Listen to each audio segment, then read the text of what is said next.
Dr. Ben Carson, as you just heard, going to be jumping into this presidential race in a few weeks. Today, Rand Paul jumps in.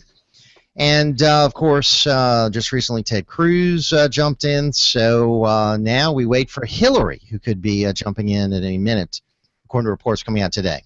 All right, each day on the program, we have a Ringside All-Star who checks in with us on Tuesday. Very pleased to have with us, publisher of Bayoubuzz.com, Steve Sabludowsky. And today we're also doing a Google Hangout that you can check out and see our video as well at Bayoubuzz.com. And, Steve, welcome aboard. Hey, Jeff, and how you doing today? Hey, doing very well. So how are you? I'm doing fine. Thank you so much. So your thoughts on the big announcement a little bit later on this morning? Rand Paul going to be jumping in. A lot of excitement, seemingly from a lot of folks who say he is a, quote, new kind of Republican. Your thoughts? I thought I read that he did jump in. I thought that today's the day. No, but I thought that I read that he already made the announcement. So no, today's the announcement. I'm just telling you what I saw. Okay, it was an email that said that he has jumped in the race or whatever. But yeah, I mean, regardless. I mean, he announced it on his website a little bit, but I mean, he's going to officially make the announcement today in Louisville, Kentucky. Okay. Yeah, you know, the more the merrier. I'd like to hear all those different sides. I mean, that's what America's about. You know, he does concern me. I mean, he does for a lot of different reasons. And you want to explain some of those? Well, I think the main reason is I think it's a very I think he's anti-Israel, and so that's the thing that really concerns me. As far as his fiscal policies, his economic policies seem to be pretty libertarian, pretty much limited government.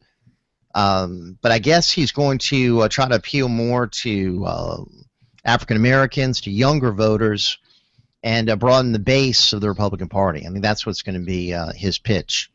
Yeah. Well, I think the Republican Party definitely needs that broader base.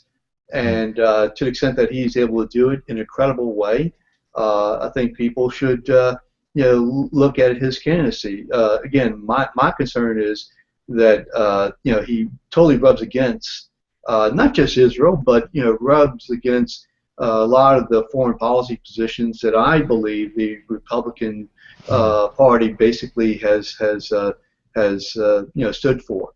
So just like his father. And that's question is, you know, how far is he removed from his father?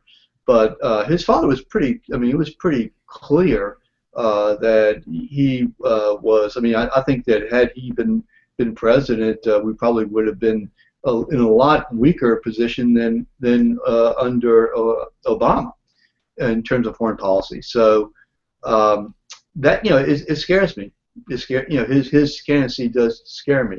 Although I do think, like I said, I think there's some really good positive things in terms of outreach to segments of the population that the Republican Party really hasn't been able to reach out to. Hillary, despite her email scandal, despite all the problems about what she did with her own private server, despite the potential criminality, the Federal Records Act, other potential laws she could have broken, seems like she's going ahead with her announcement. One report out this morning said it could be at any moment. So my last guest, Vernon Robinson of the National Draft Ben Carson for President Committee, said Hillary Clinton's going to be very hard to beat. Do you agree with that? At this point in time, sure. I mean, based on the polls, I think that that basically, yeah. I mean, at this point in time, assuming I also read that some of the Democratic. All right, Steve, are you with us? Okay, we had a little technical snafu. Let's do this, Daryl. Let's take our break now. We'll restore our connection with Steve, and then we'll open our phone lines when we come back. Come join the conversation. 504-556-9696. Rand Paul, Ben Carson, Ted Cruz, Hillary Clinton, and a whole lot more on the agenda. We'll also weave in some other issues as well. Open line here on the program. Steve Sabludowsky with us, our Ringside All-Star, who checks in with us on Tuesdays. Publisher of Bayoubuzz.com. I want to hear from you at 504-556-9696. Let's take care of our business now. Quick time out. We'll be right back. Hi, this is Marcel Lashover. Join me every Friday from 5 to 6 for Show Me the Money Show on WGSO 990 AM and WGSO.com. Yeah. Hey, Steve? Yeah, are you there? Okay, we lost you there for a little while. Oh, you did? Your video went out, and it came back after about a minute or so, so I just took a break. Sure, I'm sorry. Okay. Half my brain focused on the conference we love. New Orleans has become a melting pot for SEC fans, and we will tap into that. Wednesdays from 7 to 8 on WGSO 990 and WGSO.com. Hey folks, this is David Abney with Battle of New Orleans Radio. Join myself, co-host Nathan. Steve, I want to weave in some of these calls, but specifically, what did you want to hit? Do you want to talk about the session at all? Yeah, the session. I think the religious freedom thing. Elections. Yeah, sure. Go ahead. Okay. Embark on a down-to-earth, no-nonsense exploration of your domestic relationships. From pets to parenting, horses to honeymoon. We, as experts, will speak from our hearts and share stories and experiences in regards to our careers. Join us Thursdays from 7 to 9 p.m. WGSO 990 AM and WGSO.com. Cheeseburger Reddings. Try our Gulf Shrimp Burger, Texas Toast Patty Melt, or Pontchartrain Blue Crab Burger. Enjoy tasty tacos, jumbo wings, and delicious salads. Treat yourself to a scrumptious homemade shake or a yummy dessert. At Cheeseburger Eddie's, you can enjoy wines by the glass, martinis, and the coldest beer in town. Dine in or take out. Open Monday through Thursday, 11 a.m. till 9 p.m., Friday and Saturday till 10. Cheeseburger Eddie's, 4517 West Esplanade at Clearview. Mr. Ed's Oyster Bar and Fish House, now open in the quarter 7 days a week at 512 Bienville. Join me, Mitch Gibbs, every Tuesday night at 9 p.m. for New Orleans at Night, live on WGSO Radio, 990 a.m. in New Orleans. Ringside Politics for the Punch is like a box of chocolates. You never know when you'll get a nut. Give Ringside Politics for the Punch and Jeff Crouere a call now at 556-9696. Jeff Crouere here. Steve Sabludowsky with us at Bayoubuzz.com. You can join us at 504-556-9696. Hillary Clinton could be days away from her announcement. Also, we're going to be dealing with Rand Paul and his jumping into the presidential race today. Announced it on his website. Official campaign statement will be coming a little bit later on today in Kentucky. And the questions now about Dr. Ben Carson, the president of the campaign director of his national draft, Ben Carson, for President Committee, said he's going to be announcing in May, and it's going to be just coming fast and furious. So I think it's going to be very exciting. A lot of choice for the American people, which I think is very good. One question, Steve, what about Governor Bobby Jindal? Do you think he's still going to run? Oh, absolutely. Sure. There's very little doubt about that. I think one of the telltale signs was that he pulled two of his top officials from government and put them into the Iowa primary or caucus. And so that I think really was an insult to a lot of the people here in the state. I know I wrote about it a few times actually, and some others, even the Hayride wrote about it in a very negative way. Basically, the publisher of the Hayrides, his article was what the hell on earth is Bobby Jindal doing? And I wrote a column yesterday, what on hell has Bobby Jindal been doing? And kind of welcome to the club, Mr. Hayride. Don't be surprised. Why are you so surprised? So anyway, hey, better late than never. I guess he's 7 years into it. So I mean, sure. Take a little time. But as far as Jindal, I mean, I think he's a non-factor in the presidential race. Let him run. The more the merrier. I think today is a guy who's a big factor, Rand Paul. I think he's a player. And Ben Carson could be a player. And obviously Walker's a player. Jeb Bush is a player. I mean, I think we got some that are serious contenders. And, of course, the 800-pound gorilla on the Democratic side, Hillary Clinton, is going to be incredibly difficult to beat. Chad Rogers, who you know is All-Star, joins this program on Mondays. He continues to believe that she's not going to get the nomination. So, I mean... Why is that? I didn't hear that. Just because he thinks Democrats like to choose new faces. That Hillary Clinton was exposed back in 2008 as not a very good candidate. They elected a guy with very little experience, Barack Obama. And that this time he thinks a new face will come along and upend Hillary once again. And that she's just really not as popular and not as charismatic as people think. And that she's very vulnerable. So that's a view a lot of people have. I mean, I agree with that. I just don't see a new face out there. I mean, obviously, the former governor of Maryland, he's running. Every time I see his picture on the Drudge Report, it looks like he's lifting weights or something. Looks like he's playing a guitar. I mean, I don't know if that is the appeal. He's going to be the young voters' candidate this time, but certainly Hillary's been around the block. She's nothing fresh and new about Hillary, Steve.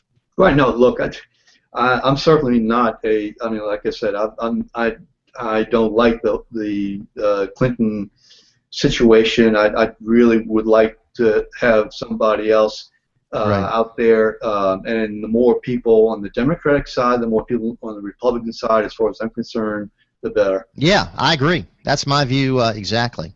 So I hope Jim Webb gets in. I hope Elizabeth Warren gets in. I hope others get in. I mean, Democrats should have choice. It shouldn't be a coronation. All right, let's get some of these calls in. I know we got other issues to get to. 504-556-9696. Our friend Louis in Metairie joins us. Hey, Louis, welcome. Hey, good morning. Good morning. The fact that America voted for Obama and elected him a second time proves anybody's got a chance. Yeah, I would agree with that. Yeah. And as far as Rand Paul, I think people really need to take a look at his record, not just what he says. I mean, he authors a lot of bills, but he reminds me of Charlie Brown. You know, when you listen to Charlie Brown speak, you think, okay, he's got it together, but what has he really accomplished, you know? The Charlie Brown of presidential politics? Pretty much, at least on the Republican side or the independent side or libertarian side, whichever party you want to try and peg him into. You have a favorite? You have a favorite? His dad's footsteps of saying a lot, but not doing a lot.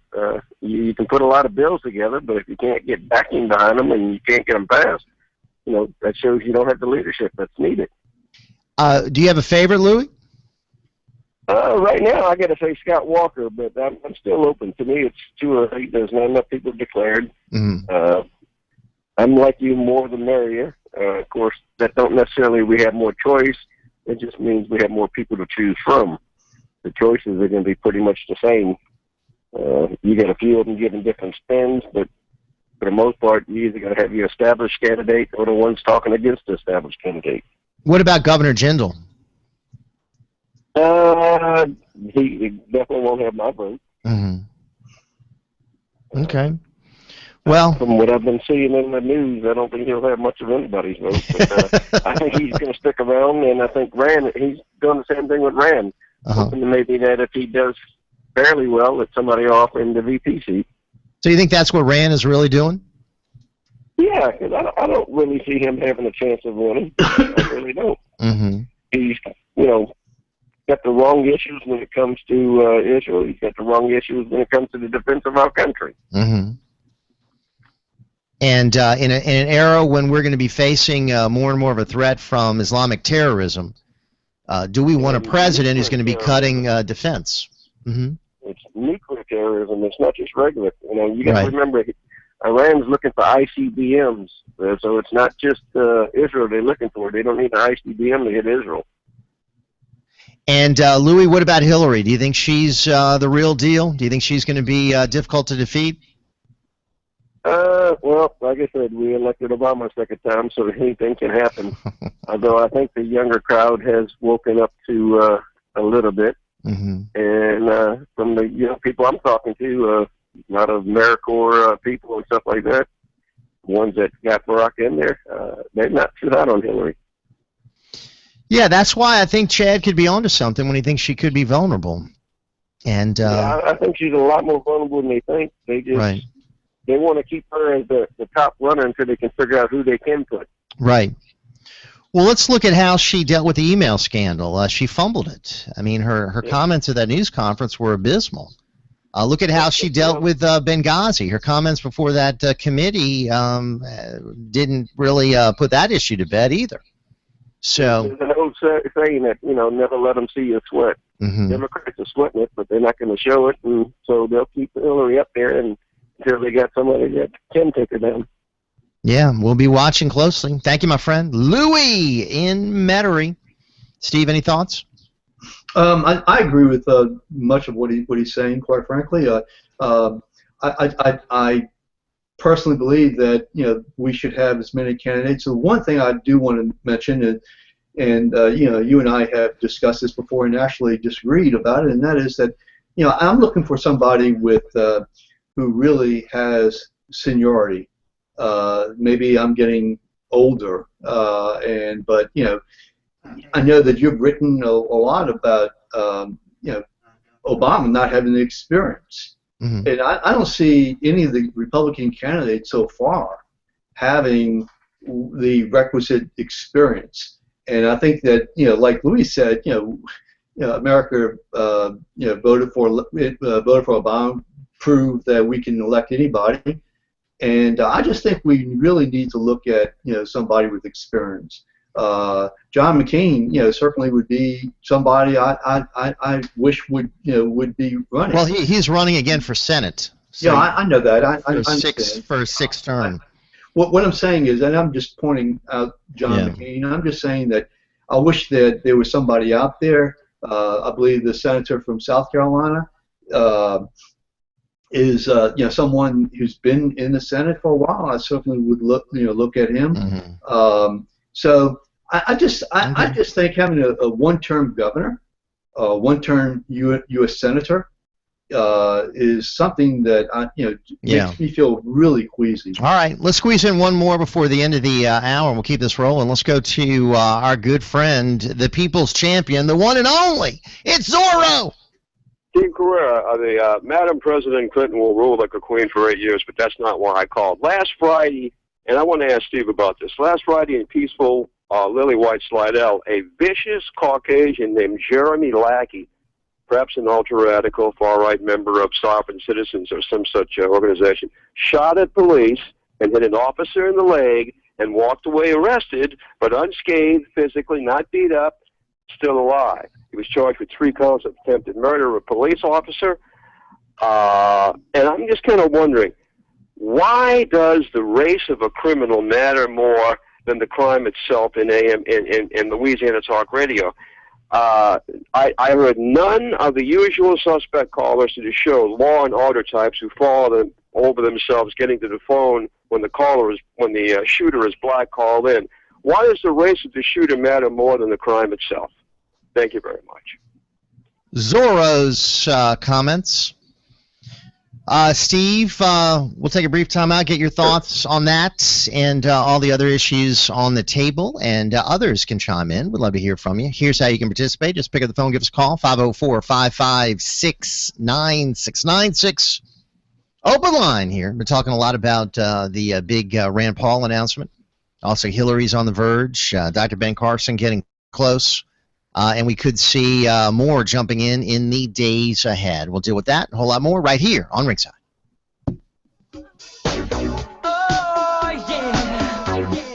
This is Michael Savage. Join me in the Savage Nation, weeknights, 9 p.m. to midnight, right here on 990 AM WGSO in New Orleans. Give me 15 minutes and I'll give you the real America. Savage.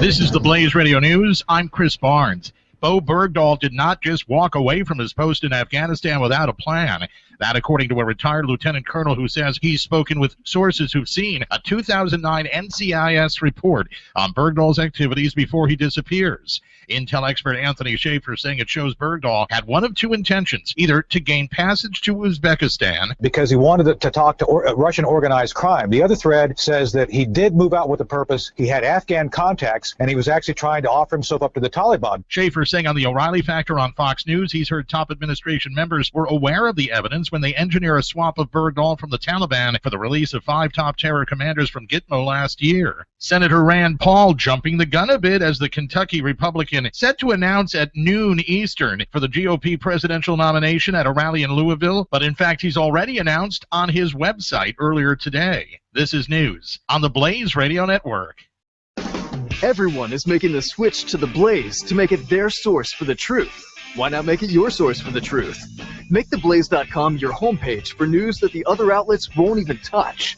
Subscribe to the Blaze TV at theblaze.com/TV or on Dish Network and get access to original programming like For the Record, the show that exposes what's really going on that the government doesn't want you to know.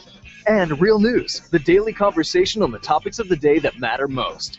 Check out the Blaze Radio Network at theblaze.com/radio with original shows like Buck Sexton, The Morning Blaze with Doc Thompson, Pat and Stu, and Jay Severin.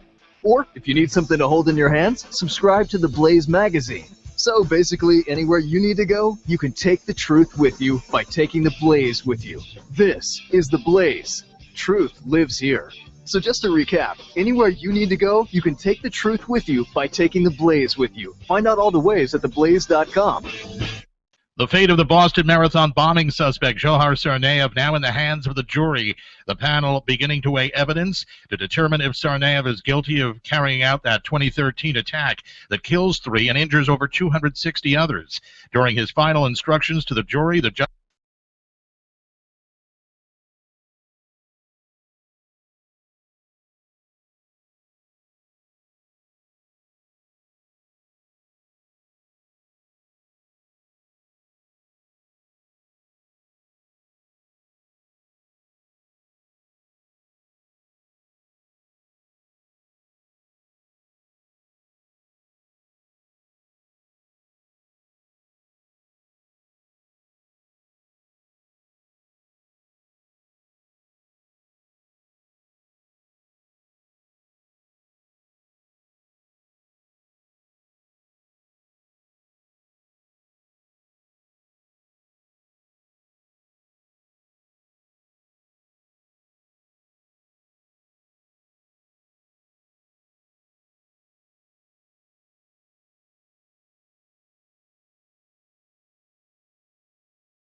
nothing to say, but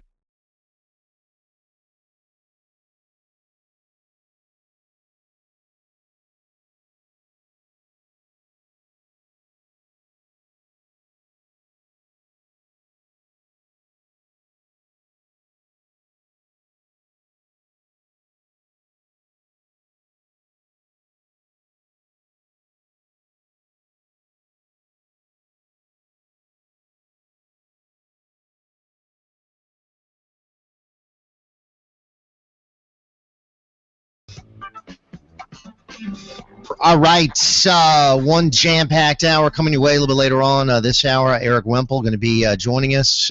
He's the media writer for the Washington Post.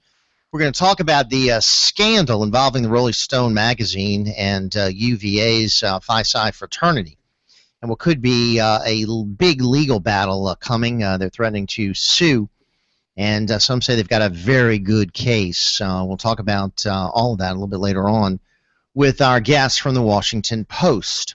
Joining us right now, Ringside All-Star, checks in with us on Tuesdays, publisher of WHOPPER.com, Steve Sabludowsky. We can also view this exchange via Google Hangout on WHOPPER.com. And Steve, welcome back. Hey, Jeff, and how are you? All right, doing great. Our friend Zorro talking about race and that issue in Slidell with the guy who obviously was some kind of anger issues, posted on Facebook that he was despondent, going to be taking out after law enforcement, and wound up getting himself arrested, and was fortunately didn't kill anybody. Your thoughts on the racial angle of that? He's white, and I guess Zorro wondering why more wasn't made of his case. And I think, fortunately, it could have been because no one was killed there. Thankfully, it was just he was arrested before he could kill someone. I mean, in general, yeah. In principle, I certainly agree with Zorro. Although I'm just not familiar with the case itself, so I don't know why. I don't know the details about it. And again, I personally try not to watch TV news.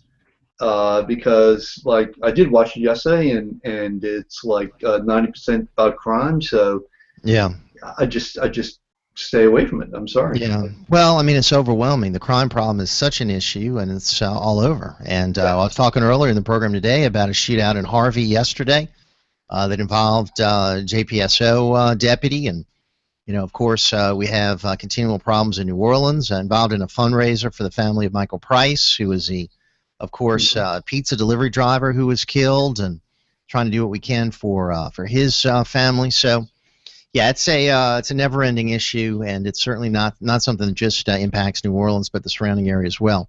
All right, Steve, let's get some of these calls in. 504-556-9696. Our friend Rusty from the Quarters is with us. How you doing, Mr. Rusty? Good morning. Fine. To you and your guests, good morning. Good morning. Let me say something. I may end up voting for Ben Carson. I don't know. We have, a year and a half or something, or a year before the primaries. I mean, I don't know if your guest before was the same guy that said it, because I only caught part of the interview this morning. Yeah. But he said if it was the same guy, then unless we nominate a minority, particularly a black, the Republicans will definitely lose the White House. And my point is that's why we have the problems today we have. Silly, naive people put a black guy in the presidency because they felt good about themselves and voting for someone who was a minority. And today we're overwhelmed with problems. The problem of voting for Ben Carson for that reason, to me, is a very bad reason. If he is the most qualified person, then I'm all for him. Right now I'm leaning toward Ted Cruz and him. But we cannot do that. We have to weigh this guy. We'll see what he's made out of, and the rest of the candidates. You mentioned to your guests the homosexual issue that came up about whether people are born that way. Right. And he said after that comment that he was going to steer away from, that is, Ben Carson said he was going to steer away from the idea of talking about homosexuality. And in light of what's been happening in the country in the last couple of weeks, people's religious freedom and conscience is now going to be subordinate to the homosexual march. I don't see how Ben Carson can steer away from such issues. This is paramount right now, where our rights are about to be taken away. We may end up in jail. We may end up losing our businesses. We may end up be penalized in heavy ways because of the laws that are changing in our country. If Ben Carson is going to get my vote, he needs to speak out on this. And I just wanted to see what you and... Well, the guest said that he's going to talk about the marriage issue. He believes in traditional marriage, that he's obviously someone who believes in the religious freedom law and is concerned about people being forced to participate in marriages that are against their religious beliefs. I guess he won't talk about whether homosexuality is brought about by genetic factors or environmental factors, because that's what I think caused the problem when he called it, quote, a choice. So we'll see where he goes. Yeah, go ahead. Go ahead. I'm not just concerned about whether he's talking about choice. Right now, the laws are being turned upside down in our country. The Supreme Court is about to perhaps vote and making homosexuality the rule for all, right. all the nation. And we're being told that our religious freedom of conscience to basically maybe be a caterer or a florist or any other kind of job is going to be put the homosexual process of moving forward to it. Homosexuals being supported in this country is going to be the freedom of religion is going to be put aside for that. And so it goes beyond whether you think it's a choice or not. The freedom of conscience and religious faith should be paramount. Well, actually, it's separate issues. I mean, yeah. But Ben Carson said he was not going to talk about homosexuality at all. I read that, and if he does that, again, I, for one, will not vote for him if he avoids this issue. Well, we're just going to have to see what happens because I don't think this issue is going away. And if he steers away from it, then that's our answer right there. Hopefully he wouldn't. Some of the presidential candidates actually have backed the law in Indiana and the law in, I think, 19 other states about religious freedom. And I think we have a similar law here in Louisiana, my friend. So, all right, Mr. Rusty in the quarters. Appreciate your call. Steve, your thoughts? Pardon me. He brought up a lot of issues. Again, I don't think that Ben Carson is most qualified. I mean, he may be the most qualified surgeon, and in today's politics, being a doctor, certainly is a real advantage. But I certainly don't think he's most qualified in our, to run our government. As far as religious freedom, I understand. I hear what the call is saying. I don't know where I stand on that issue. I've got some real questions on both. Yeah, I have questions on both sides, and I don't think it's just clear cut. The one issue I have is gets down to the question of what constitutes, say, religious freedom. How do we know that somebody really does have is making a decision based upon their religious conscious? I just don't know about that, especially as it relates to dealing with businesses. An individual, yeah, a business, I'm not so sure. And I'm open to help on this because I just don't know. I mean, like, let me just start a couple of examples that crossed my mind. One is, let's just say that I believe that there's, that somebody who commits adultery, is sinning, and which I personally do believe. And so I don't want to serve somebody because I believe that they are engaging in adulterous relationships. So I just say, hey, I'm not going to serve you. Well, I mean, I think there's a difference between someone coming into a restaurant and being served and being hired to cater an event such as a wedding, such as a ceremony for a gay couple. And I don't think anybody would say, hey, if a gay person comes into a restaurant, you can't serve him, or you'll refuse to serve him because he might be married. But I think there are some legitimate questions about whether a Christian who doesn't believe in gay marriage should be forced to participate in a gay marriage against his religious beliefs. I don't think he or she should. And that's why I think this law was passed in a lot of states, to give those folks who have those beliefs the freedom to be able to turn down those requests. In many cases, Steve, I think these people are being targeted because of their Christian beliefs.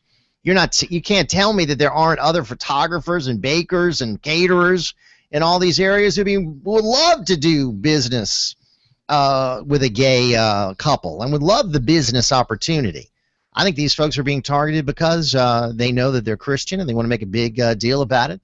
They want to go after them. And sadly, I think they've been successful in running some of these folks out of business. Well, now, the law itself, when you say being targeted, the law itself, the laws themselves, they don't specify bakers or pizza people or anything of that nature. They're talking about business people having now, businesses having, say, rights, being constituted as a person, and their religious rights now being elevated and protected. And as they should be. Well, really? I mean, yeah. Okay, so again, how far do you take this? The law itself, yeah, we look at the facts that have occurred, and we say, okay, it was a baker, a pizza person, etc. Yeah, should a baker be forced to do this type of a wedding? I mean, should the law force someone to say, you are going to do that wedding, or you're going to be a criminal? The law doesn't force. There's no law that forces anybody to do anything of that nature. Well, that's why these religious freedom laws are being enacted. No, but that law, folks, the religious, as I appreciate it, and I have not read the laws, okay. But as I appreciate, the laws don't say that you're going to be put in jail or anything of that nature if you refuse to engage in that ceremony. Okay, the law is basically... Some of these business owners have been threatened with legal action. Well, threatening with legal action and criminal action are two different things. I'm just trying to get straight in terms of what these laws actually say and don't say. Well, why don't you read them, and then you can come back and talk about it. You're the lawyer, so it'd be good to get your legal point of view. I know I'm just a layman. I'm just reading various folks who have written about it. I'm reading about these businesses that have been targeted. I'm sympathetic to Christians that feel persecuted. And I think just like in the example of this pizzeria that was, just did an interview and just said, all right, well, my Christian beliefs are such that I couldn't participate in a gay wedding, and they had death threats. I mean, death threats, Steve, just because the pizzeria owner said, hey, I have religious beliefs. I can't be involved in this kind of wedding. That is so over the line. I mean, the people issuing the death threat should be arrested. Yeah, no question. I agree with that. But again, let me throw this out because I'm again trying to understand this whole concept. Okay, I mean, because it is new. I mean, Bob Jindal just said that when he spoke at the Liberty University meeting, university meeting. I think he said it's coming on the way, and so now we have this war that's raging across the country. So forgive me for not fully understanding it, but again, my question is: suppose I decide that I don't want to serve a wedding, and I'm a pizza person or a baker or whatever. Yeah. Okay, I don't want to serve a wedding because these people are involved in a gay marriage, or no, they're involved. They don't believe in clan. They're involved in clan practices. So, I mean. The issues that I think we've heard about are these folks who have been targeted because of the gay weddings. We have to take a break. We'll come back. I want to get these calls in. We're also going to be hearing from our reporter from the Washington Post right here on Ringside. Jiggers Bar and Grill at 1645 Vets near Bonneville has plenty of convenient parking and is a great place for lunch. Sandwiches, burgers, wraps, salads, quesadillas, all delicious. There's a big screen TV to watch the sporting events, and happy hour lasts from 11 a.m. to 7 p.m. Great dinner specials under $11, and if you have late night munchies, Jiggers is a place to go. You can dine in or order at 828-3555. See you soon at Jiggers.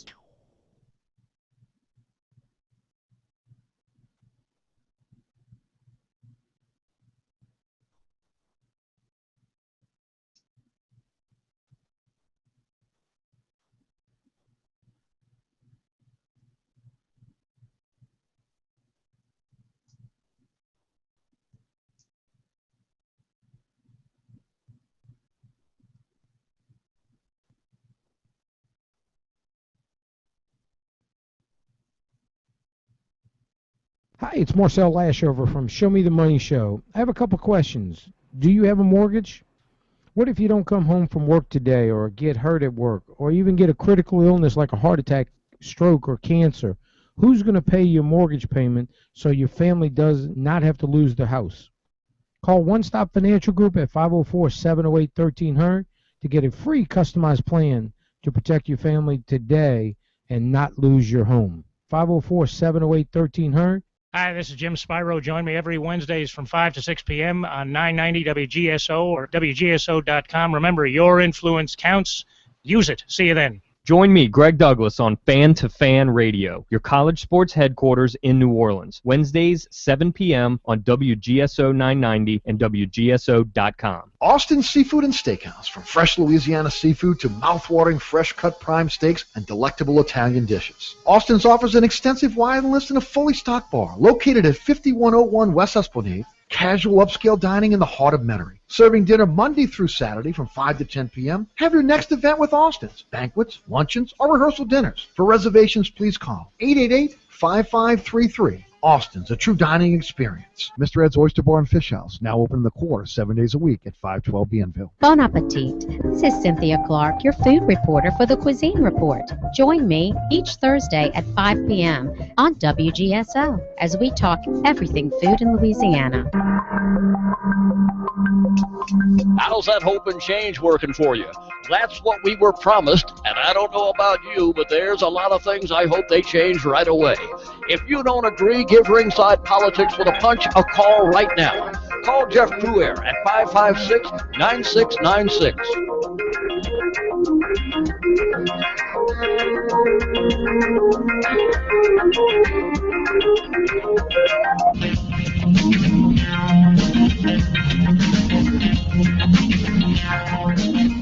Hey.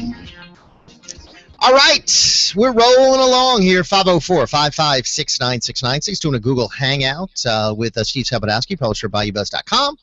Our Ringside All-Star who checks in with us on Tuesday, so I'll have a column posted at Bayoubuzz.com a little bit later on today. So, Steve, we got a full call board. Ready to jump into these calls? Yeah, just 1 second, and that is, I don't think that, you mentioned about, well, the cases that are occurring or related to bakers and pizza people, and, I think this is much bigger than that, and I think it deals with businesses and having the right not to serve or not to engage or not to honor. I mean, it's so much bigger than that, and that's why I'm really concerned about this. But are you also concerned about people being forced to enter into contracts that it's against their religious beliefs? You're also concerned about that? Yeah, I am. Okay. I think there are arguments on both sides. And are you concerned about those people being targeted? Because, you got thousands of bakers and thousands of photographers, and all of a sudden they go, well, let's go after this Christian. Yeah, That seems to me to be pretty apparent, don't you think? Yeah, I mean, no question, this is not a public accommodations issue as we had during the 60s. But here's my issue. My issue is that, what if I say, look, my religion dictates that I can't do this, and I just can't do it. I'm sorry. I can't hire you because that's my religion. My religion says that you have certain qualities or you're engaging in certain activities, and I just don't want to hire you. So you're concerned about you're concerned about that aspect of it. Okay. That's a major aspect. Well, let's get some input. I know you and I have sounded off on it. Let's get some input. Sure. Our next caller is well known, one of our great talk show hosts right here on WGSO. Our friend William Wallace checking in with us. He hosts the William Wallace Town Hall Tuesday night, 7 to 9, right here on the airwaves. What's happening, William? Hey there, Jeff. Good morning to you. Thanks for bringing me on. Yes, sir. Before I comment on Zorro and some others, I want to remind everybody that tonight my show is going to be an hour earlier. Yes. At 6 o'clock instead of 7 o'clock. So for all the great listeners that listen to us both, please tune in an hour earlier tonight. Yeah, we have a ball game, so you're going to be on at 6 instead of 7. So that'll be good. New audience for you. Well, I'm going to try to fire a bunch of thoughts off at you real quick. I do want to say I'm a little disappointed, Jeff. When you talked about Hillary and the 800-pound gorilla in the room, was that nice to comment on her cankles like that? I'm just that's a joke, of course, for the listeners who don't know my sense of humor. But think about this. Maybe they're letting Hillary Clinton get destroyed right now, so they can put Michelle Obama up. You never know. That's right? a truly frightening scenario right there, my friend. It's very fun. As for all the presidential candidates, I think it's all about they're all really running for vice president. And what I mean by that is, of course, they all know that there's only one pick, and these guys are just trying to look the best and the brightest for whoever gets the nomination. That's my thought on that. And who's the best pick? I mean, who's the favorite? Right now, I don't have one. Okay. Quite honestly, I mean, they all have good aspects. Yeah. If you look at all of them, you can look at Cruz and say, well, he's so conservative. He can stand up for some of those, constitutional principles. Look at Rand Paul. There's a little libertarian in him that was a lot libertarian in him. But, he can appeal to some people who think we should just concentrate on our military here at home and not abroad. There's a lot of individual qualities, and not any one person I think represents all of America yet. But I want to comment on what Zorro said. He asked, why is it that whenever they talk about a crime, they always have to mention the person's race, if he's black or not. And I want to present this thought to him. I don't think that there's anything wrong with talking about a criminal's race. First off, if they weren't being a criminal, their race wouldn't get mentioned. Second off, when you're talking about a public, trying to ask the public to be on the lookout for somebody or be aware of somebody, bringing up their race only helps people identify them. If you said, it's good more discriminatory than saying, look out for blonde-haired people or look out for black-haired people. There's no difference on that. As for the Religious Freedoms Act, in a time when Christianity is being attacked, it's good to hear that there are people who are standing up for our religious freedoms. But I do want to remind people that we are already protected under the First Amendment. So by creating more laws to protect or to enhance, we'll say, the ones that we've got, we're only paving the way for a quagmire of rules and regulations that are going to be really hard to entangle at a later time, because even though these laws protect us, they're also going to protect people that we don't agree with. Hey, you're going to have a lot of material that you're going to have to go over today at 6 o'clock, my friend. I also want you to be. I want you to be commenting on Rand Paul jumping into the presidential race as well, because he's going to be making his speech at 11. All right. Well, let's listen to that. Well, tune in tonight, and I'll have lots more to say. Jeff, thank you so much for doing the great work that you do on the radio. I look forward to listening to you every day. All right, my friend. Hey, thank you, Mr. William Wallace, Town Hall, and special time tonight at 6. So check it out. William does a great job engaging and discussing very important issues. All right, 504-556-9696. Let's roll on. It's time for James in Metairie. All right, James, good morning, sir. Jeff, good morning to you and Steve. How are you this morning? Thank you.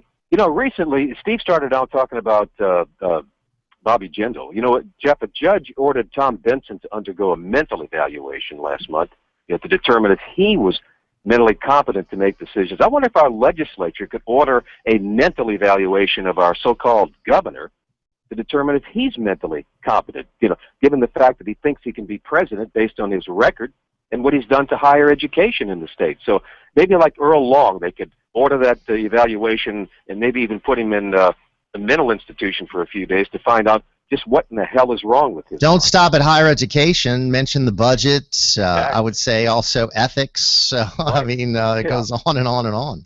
And if Jeff Sadow would ever jump on board that Louisiana hayride and turn on Jindal, then things are. Well, one thing I have noticed, Jeff Sadow hasn't been writing many pro-Jindal columns lately. Isn't that true, Steve? I haven't seen Jeff Sadow pen any pro-Jindal columns lately. Anyway, Jeff, getting on this issue of same-sex marriage, and Steve being an attorney, yes.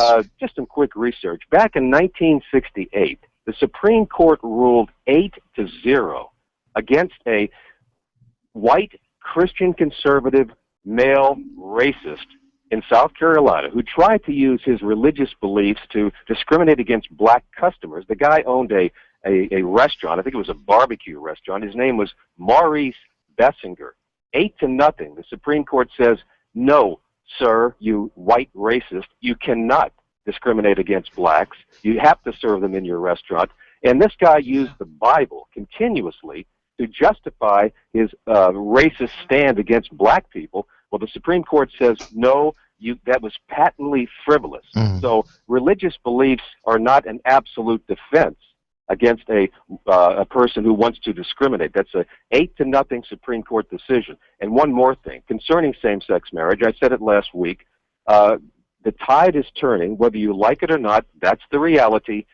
Young people aged 18 to 29 Americans favor same-sex marriage at 78%. People over 65, polled by Gallup, it is about half of that. In corporate America, it was just mentioned. Corporate America is, I think, like 200 corporations filed a friend of the court brief to the Supreme Court saying that they in favor of making same-sex marriage legal throughout the country because it is a tremendous burden on their human resources people to have to deal with all these different laws in order to get a solid or a sustained policy in their corporation, and their own charters, their own corporate charters say that discrimination is wrong, Jeff. All right, my friend. Well, I mean, you mentioned a lot of poll numbers, which I think are true, and I'm not going to dispute the poll numbers, and I certainly think that you're right. Younger generation has a different view of same-sex marriage as an older generation. I'd be very interested to see how Rand Paul addresses this in his campaign, since his appeal is to younger voters, and we know where they stand on gay marriage. I wonder if that's going to impact his position on that issue. So that'll be interesting to see. As far as the other Supreme Court case you bring up, I think nobody would have, and I think that's a good point to make, that nobody would have the right to say, hey, just because you're gay or just because you're married in a gay ceremony, I'm not going to serve you lunch or I'm not going to serve you dinner. I do think there's a distinction between that and performing a service, a contracted service, for a wedding, such as providing the catering, etc. Steve's the expert here. The lawyer could maybe say whether there is a distinction there. Steve? Well, again, I haven't read the laws, so it's hard for me to say. I'm just going by what I'm hearing and what I'm reading. Again, my issue is somebody using religion as a buffer, and I have a real problem with that on all sides of the issue. And like the other caller, or like Wallace said, Mr. Wallace said, it's going to come back and bite you. So because the other side is going to say, well, hey, I just my religious belief tells me that I should not, and so therefore I'm not going to serve you. I'm not going to contract with you. I'm not going to sell you this appliance. And so I'm not going to hire you. That's where we are. Well, with this. And I think isn't that what motivated the governor of Indiana to, quote, fix the religious freedom law? so that the law wouldn't be any kind of excuse for someone to deny services to someone who was gay or for whatever reason based on religion. Well, and so if that's what he did, because big business primarily came out there and said, hey, we're going to pull out, then maybe that's an improvement, and maybe we should not be so quick to be angry at big business for doing that. Look. Well, but Steve, isn't it interesting that this whole thing started back in 1993? A law passed during the Clinton administration, and that these state laws, many of them mirror just what the federal government did back in 1993. And nobody said at that time, oh, well, this is opening the door for discrimination against gays. This was all about, well, we're celebrating religious freedom. And I think that's a good point. I think that time has evolved. The gays are the ones who are really bringing it up. But I think that in terms of theory, I think that, theoretically speaking, this is really going to open up a lot of doors in a lot of different areas. And that's the main concern. Limited time, and I want to squeeze in a few quick ones. Let's go to our friend Adam in Pearl River. Hey, Adam, how are you, sir? Good morning. Hey, thank you, Jeff. Just real quickly, I was marveling at James's twisted comments regarding this issue, and James is actually suggesting to us that the fact that a great percentage of our youth have bought into this perverted homosexual marriage activity means that it's okay. So I guess in James's mind, if 90% of our youth decided they would love to participate in a sexual orgy every night, that would be the criteria we should use to allow such activity. That kind of twisted thinking bears watching very closely by the psychiatric field. Secondly, Jeff, you had Vernon Robinson on representing Dr. Carson earlier. Yes. And I suggested to him that we might consider one strong conservative candidate and have the others possibly drop out of the race in interest of getting a conservative elected. And of course, he said that was not even feasible, and I agree with him. It was just a point I wanted to make, and this is the point it makes.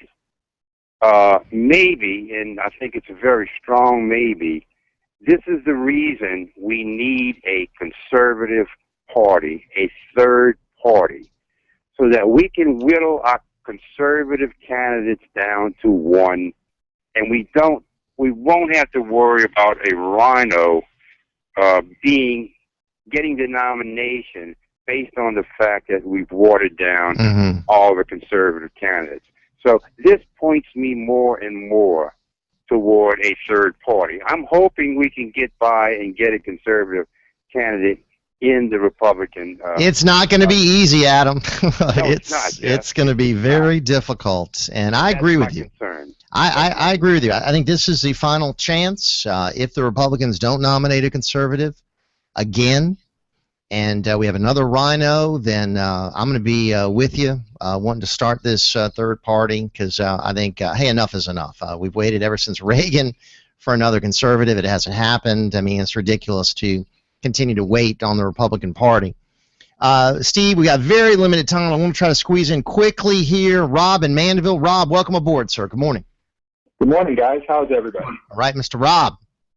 Steve, you mentioned earlier that in regards to Rand Paul and his announcement coming up that you said he was anti-Israel. I was just wondering if you had a specific piece of legislation, a specific speech he's given that would give you that impression, because my understanding is he introduced legislation, the Stand With Israel Act of 2014 in the Senate, where he said that they would cut off all aid to the Palestinian Authority unless they formally recognize Israel's right to exist. In an interview with Brett Bart, he said, any attack on Israel would be an attack on the United States. He supported the sanctions on Iran. He supported Israel last year when they had their offensive in Gaza. So I'm just wondering what specifically led you to believe that he is, quote, anti-Israel. Well, first of all, thank you. I did not know that, and hopefully that is the case. I will say this: that I certainly watched his posture and his clapping during the speech with Netanyahu. I did hear his father, and I did mention about it depends upon how far he removes from his father. But I'm glad you brought that up.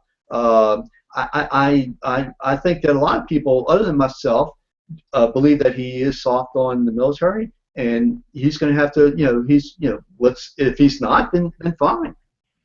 Well, hey, Rob, appreciate you bringing all that up, and we'll be watching closely in the days ahead. Real quickly, Steve, it's time for Colonel Jessup. Are you ready, Colonel? Yes, good morning, gentlemen. First of all, the Colonel wants to give you a little legal truth this morning. Maybe Steve didn't know this, and obviously you did when you said you can't discriminate against gays and serving them. You can discriminate against gays all you want. Here's the deal. If I own a bakery, a gay comes in, and it's not religious. I just say, I hate gays, I'm not going to serve you. I can legally do that. That is not a protected class, gays. And that's why our government needs to add that to the list of race, color, creed, and handicap status. The gay thing, I can discriminate against that all I want. It's not against the law, and y'all have usually misinterpreted it. No, I do disagree with you. You're right. It's not a protected class. I agree with that. But the protected class only deals with the standard of proof. Okay. That's what it deals with. So look, I think we should have this particular debate. One of the things that the caller from Pearl River had mentioned, and he said that it was perverted. I know that during my lifetime, a lot of people called gays perverts, and I think that's that is something I just really feel uncomfortable about. Because I do not know whether or not gays. I personally believe a lot of people were born gay. All right. I don't hear any evidence. I haven't seen evidence to the contrary. Well, that is a raging scientific debate. I tend to believe otherwise, but that is a big debate, and there are people on both sides of that issue. We don't have time to get into that aspect, but we have time to bring on, in our final minute here, Tony from Metairie. Tony, you have the floor. Welcome. Hey, good morning to you guys. Jeff, yesterday you had a guy call in, I don't know who he was, talking about how people were hiding money and stuff for profits and stuff. Let's not forget about a man who put his money in a refrigerator also and froze it. Right. Yeah, let us not also forget that same caller mentioned how people were taking videos and audios and editing this stuff, and Republican people, and making it appear different things. Let us not forget that the CEO of NBC edited the 911 tapes of the Trayvon Martin and George Zimmerman, put that out on the internet, and caused the most horrendous, hysterical feat that ever happened in the United States with that stuff. And this is the kind of things that go on. And then you had a caller this morning talking about why we talk about black people. We bring black up when it's in crimes. Well, let's talk about the idea of when we talk about that. We got one cop in Ferguson, and we talk about him, and the whole world comes out for one cop, while thousands of black people every day are killing. Mr. Ed's Seafood and Italian Restaurant, serving the best fried chicken in town, fresh Louisiana seafood, as well as delicious Italian dishes. Try our daily chef specials or an overstuffed po' boy. Open Monday.